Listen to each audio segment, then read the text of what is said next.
Hello friend, कैसे हैं आप सभी। हम लोग सिद्ध करने वाले हैं कि √5 एक अपरिमेय संख्या है। ठीक है, इससे रिलेटेड बहुत सारे क्वेश्चन आप लोगों से पूछा जाता है कि सिद्ध करिए कि √2 एक अपरिमेय संख्या है, √3, √5 और √7। इतने सारे क्वेश्चन आप लोगों से हर एक बोर्ड एग्जाम में पूछा जाता है। ठीक है, और ये 5 नंबर का होता भी है। ठीक है, कितना नंबर का? 5 नंबर का। तो ये क्वेश्चन बहुत ज्यादा इंपॉर्टेंट है। तो मात्र 5 मिनट वीडियो में बने रहिए। मैं आप लोग को ऐसे क्लियर करवाऊंगा कि आप लोग को आज के बाद किसी और वीडियो को देखने की जरूरत ही नहीं पड़ेगी। ठीक है, देखेंगे कि अपरिमेय किसको बोला जाता है। अपरिमेय तो देखिए, वास्तविक संख्या जो होती है, वास्तविक संख्या जिसको हम लोग इंग्लिश में रियल नंबर बोलते हैं, रियल नंबर। ये संख्याएं जो होती हैं मुख्यतः 2 प्रकार की होती हैं। कौन सी? एक होती है रेशनल यानी कि परिमेय संख्या, और एक अपरिमेय संख्या। इसको हम लोग इंग्लिश में रेशनल बोलते हैं, रेशनल नंबर। इसको इंग्लिश में इरेशनल,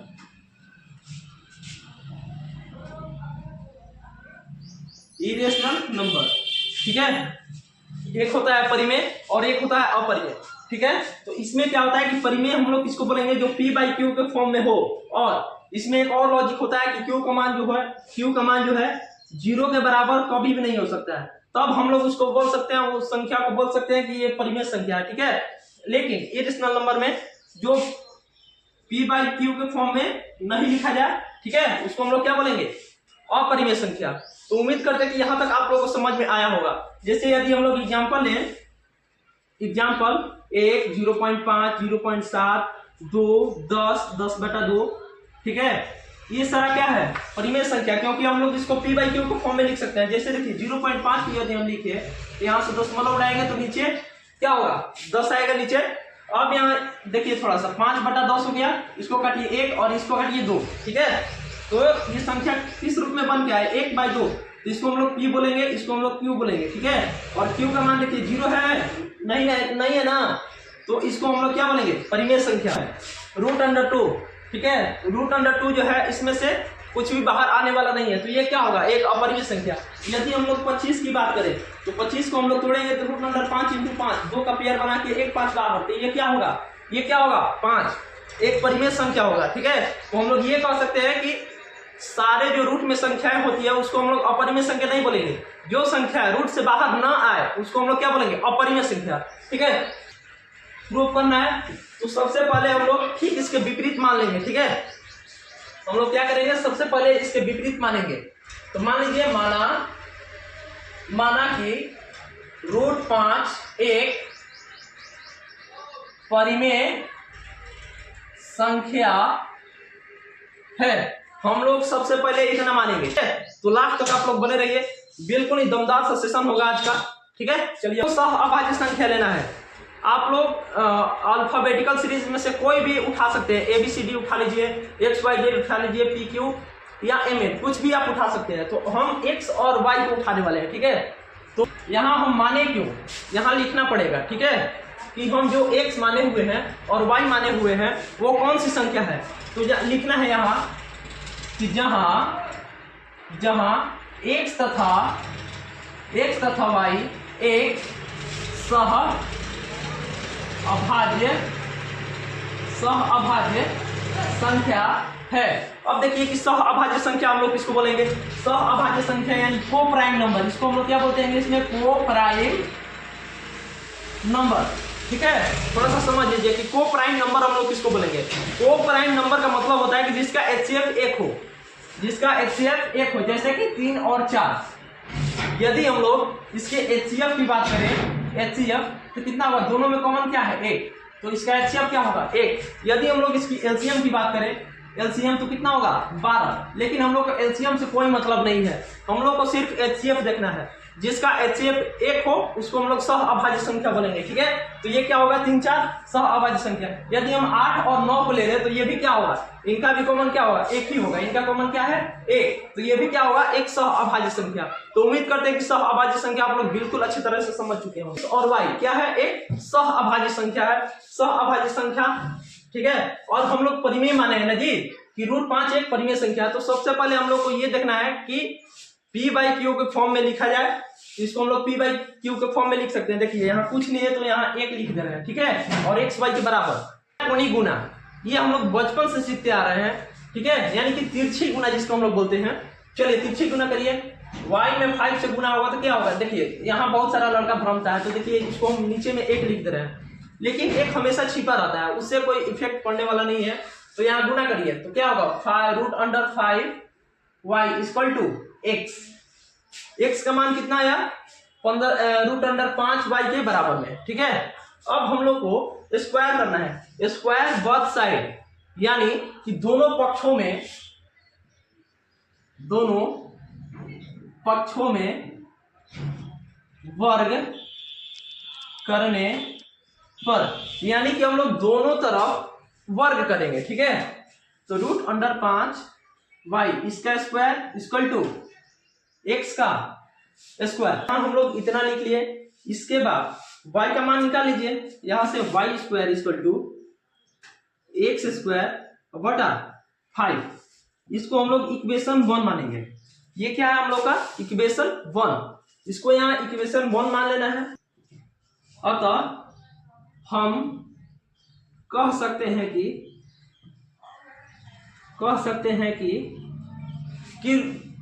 5 जो है 5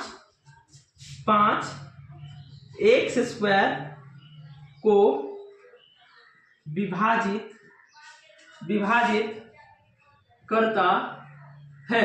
यदि हम लोग ये लिख सकते हैं कि 5 जो है x स्क्वायर को विभाजित कर सकता है, यदि विभाजित कर सकता है तो अभी हम लोग ये लिखे हैं कि x स्क्वायर बटा 5, ठीक है। तो यहां थोड़ा सा समझिएगा, यदि हम x स्क्वायर को 25 मान ले, ठीक है, और इसके नीचे में 5 है तो इसके नीचे भी 5 होगा, ठीक है। अब देखिए ये काट रहा है कि नहीं, 5 बाद में कट जा रहा है ना, तो हम लोग तभी मानेंगे जब वो नीचे वाला जो है ऊपर वाला को विभाजित करेगा। क्लियर है।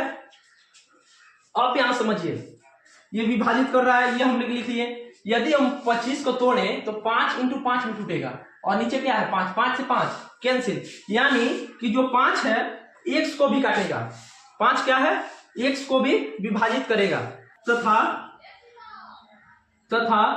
5 x को भी विभाजित करता है। चलिए हम लोग इतना मान लिए, तो हम लोग ये भी कह सकते हैं कि 5 जो है x को भी विभाजित करता है, तो अभी हम लोग ऐसे लिखेंगे, ठीक है। इस क्वेश्चन में कुछ है नहीं, दम नहीं है, ठीक है, आप लोगों को बस लॉजिक समझते जाना है।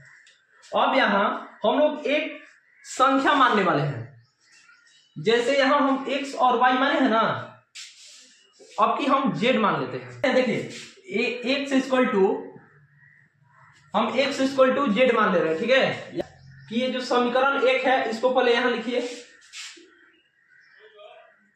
यहां हम रेड पेन से लिख रहे हैं, ठीक है, रेड पेन से। तो y square equal to x square बटे 5, हम लोग इतना आसानी से लिख सकते हैं, ठीक है। इसमें कोई इशू है तो बोलिए, नहीं ना। चलिए अब हम लोग आगे बढ़ते हैं। हम लोग अब x के जगह z का मान रखेंगे, क्योंकि हम लोग यहाँ मान रखे हैं, यहाँ हम लोग मान रखे हैं कि x इक्वल टू z, तो यहाँ x के जगह पे z का मान रख दीजिए। तो यहाँ हम लोग ऐसे लिखेंगे y square equal to z का स्क्वायर बटा 5। ये समीकरण हम लोग का 2 होगा, ये समीकरण क्या होगा 2। इतना कर देना है। ठीक इसी बात को यहाँ लिखना है, ठीक इसी बात को जो हम लोग यहाँ लिखे हैं फिर यहाँ भी लिखना है आप लोगों को। यहाँ लिखिए,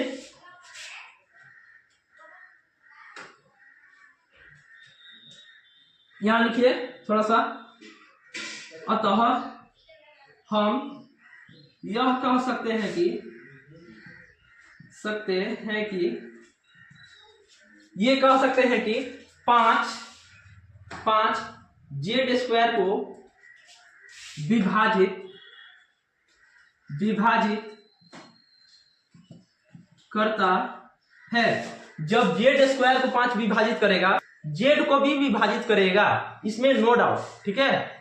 5 जो है जेड को भी विभाजित करेगा। तो यहां लिखिए 5, यहां तथा 5 z को भी